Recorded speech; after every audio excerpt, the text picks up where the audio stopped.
नमस्कार। आज फिर से हाजिर हूँ और आप लोगों को पता होगा कि भारत का जो शिक्षण पद्धति है वो मैकॉले बनाकर गया था।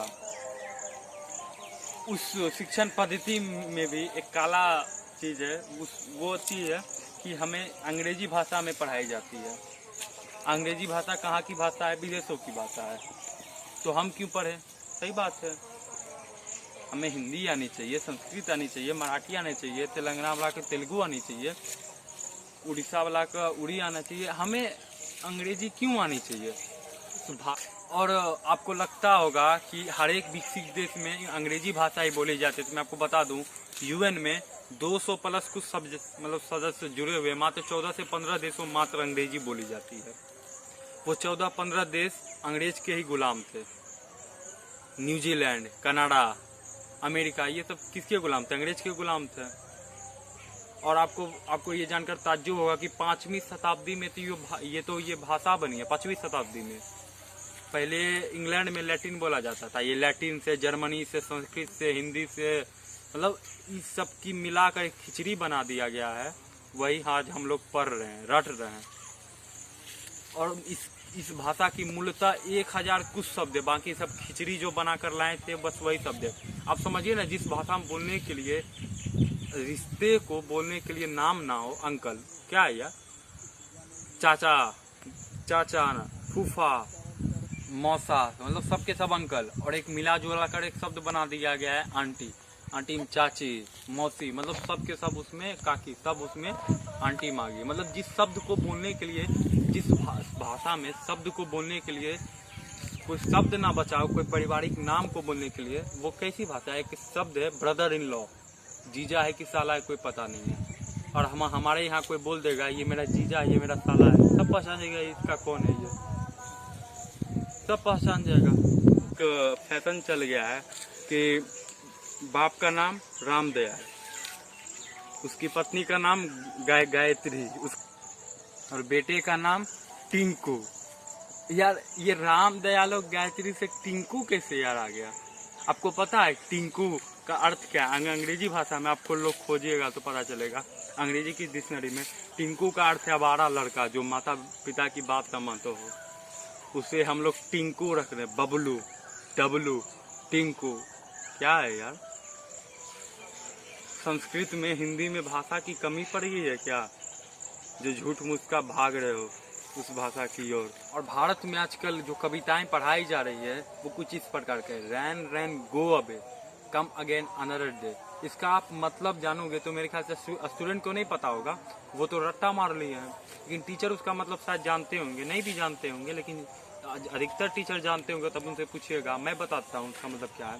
उसका मतलब है रैन रैन, अभी मत बारिश पड़ना, कभी और पढ़ना, मतलब अगले दिन पढ़ना, अगले दिन फिर यही बोलेंगे, अभी ने और अभी मत पढ़ना, अगले दिन पढ़ना। क्यों नहीं पढ़ना है भाई?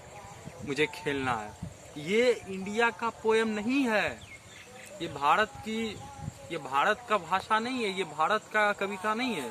क्यों नहीं है? ये इंग्लैंड का कविता है। इंग्लैंड में दिन रात बारिश पड़ती है, तब वहाँ खेलने के लिए बच्चे को मौका नहीं मिलता है, तब वो ऐसा पोयम गा सकते हैं। इंडिया में तो इंद्रदेव या कोई भगवान तो जल्दी ही सुन लेते हैं बच्चों की मनोकामनाएं। मतलब जैसा बोला जाता है, मान लो सुन लिए, मान लो एक समय के लिए सुन लिए, और हजारों बच्चे गा रहे हैं, बोल रहे हैं और सुन लिए, तो मान लो वो बारिश करवाना बंद कर दिए। तो आप लोग समझ रहे हो, जिस देश में 70% आबादी कृषि पर निर्भर, हम लोग तो भूखे मरेंगे फिर। इंडिया का कविता ये नहीं है, ये इंग्लैंड का कविता है। इंडिया का कविता ये है। सिखाऊं तो मैंने कहा कविता सिखाओ, ये रे पाऊसा, तुला दे तो पैसा, पैसा झाला पैसा, पाऊस आला। ये कविता सिखाओ, क्योंकि ये कविता भारत की आत्मा है। आत्मा क्यों है? जिस देश में 60% खेती पाउस आधारित है, उस देश में पाउस को बुलाने की ही कविता हो सकती है, भगाने की कैसे हो सकती है? हम पोएम किस आधार पर बनाते हैं? हम प्राकृतिक के आधार पर बनाते हैं। हमको अगर जो पोएम बनाने का मन होगा तो हम इंग्लैंड जाएंगे देखने के लिए क्या हो रहा है। इंग्लैंड के कवि वहाँ को, इंग्लैंड के पोएट वहाँ के थी बनाएंगे। हम तो ये पेड़ पर बनाएंगे कविता। हम ये घास पर बनाएंगे, हम ये फूल पर बनाएंगे, हमारे देश में जो चल रहा है उस पर बनाएंगे, हम अपनी प्राकृतिक पर बनाएंगे।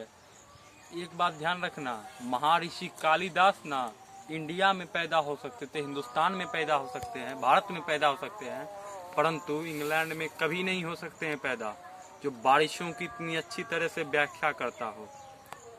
यार भारत की स्थिति भी ना एकदम गजब है। संस्कृत सबसे प्राचीन भाषा है भारत का, लेकिन देखो उसे सिलेबस में नहीं शामिल किया गया। शामिल किया भी गया तो उसको चॉइस दे दिया गया, 10th के बाद मन है पढ़ो, नहीं मन है मत पढ़ो। मतलब हमारी संस्कृति हम भूल रहे हैं। सरकार कोई जोर नहीं दे रही है, आपको पढ़ना है पढ़ो, नहीं पढ़ना है मत पढ़ो। कौन सा शिक्षण पद्धति कौन बना गया था? मैकले बना गया था, वही चल रहा है।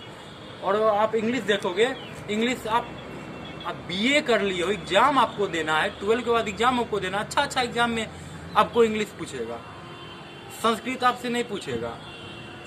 तुम हम अपनी कौन सा इंग्लैंडी को आता है हिंदी बोलना जो हम इंग्लिश बोलना सीखे? हमारी मजबूरी बन चुकी है, हमको इंग्लिश सीखना पड़ता है, मजबूरी है, नहीं तो अच्छा नौकरी नहीं होगा। वही तो दिक्कत है कि जो वो बना गया, देश आजाद हो चुका है लेकिन सब चीज उसी का है। 90% कानून जो अंग्रेज बना गए थे वही है, 90%, 1% नहीं, 90% कानून जो वो बना गए थे, कोई बदलाव नहीं, सिर्फ भारत का मोहर लग गया, भारत का है। इंग्लैंड में कोई ऐसा रूल नहीं है। इंग्लैंड में देखो तो सब इंग्लिश भाषा पढ़ता है, सारा सब्जेक्ट इंग्लिश भाषा का है। लेकिन भारत में देखो हिंदी, भाई हम इंग्लिश भाषा हम लोग पढ़ते हैं, लेकिन वो लोग नहीं पढ़ता है। क्यों पढ़ेगा भाई? सही है, वो मूर्ख थोड़ी ना है, अपनी मातृभाषा पढ़ रहा है। हम लोग ना मूर्ख हैं जो अपनी मातृभाषा को छोड़कर दूसरे की मातृभाषा पढ़ रहे हैं। अच्छा विकसित देश, चाइना से ज्यादा विकसित देश हो, चाइना चाइनीज पढ़ रहा है, चाइनीज में पढ़ रहा है, अपनी मातृभाषा में पढ़ो।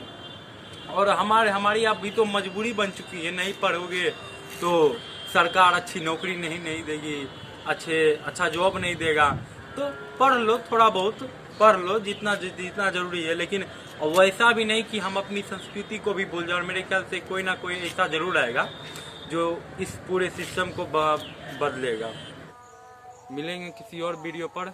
जय हिंद, एंजॉय माय वीडियो।